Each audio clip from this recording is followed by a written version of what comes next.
دنیا کے کئی ممالک کے شدید احتجاج اور دباؤ کے بعد غزہ کی عوام کے لیے امدادی سامان کی ترسیل شروع کر دی گئی۔ مصر سے متعدد امدادی ٹرک رفح کراسنگ کے ذریعے محصور پٹی میں داخل ہو گئے۔ ٹرکوں میں غذا اور انفراسٹرکچر کا سامان موجود ہے۔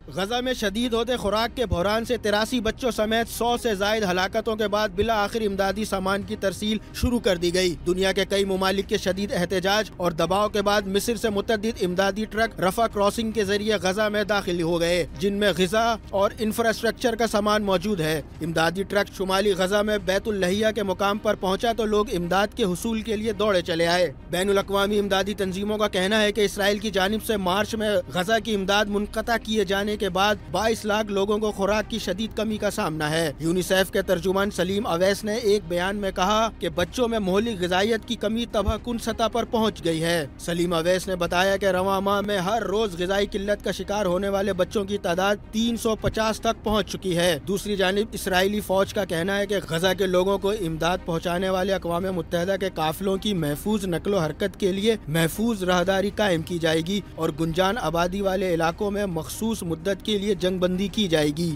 اسرائیل کی جانب سے غزہ میں بھوک کو جنگی ہتھیار بنائے جانے پر دنیا کے مختلف ممالک سمیت اسرائیل میں بھی شدید احتجاج کیا گیا تھا۔ اسرائیل میں سینکڑوں لوگوں نے تل ابیب میں امریکی سفارت خانے کی طرف مارچ کر کے حکومت سے جنگ بندی کا مطالبہ کیا تھا۔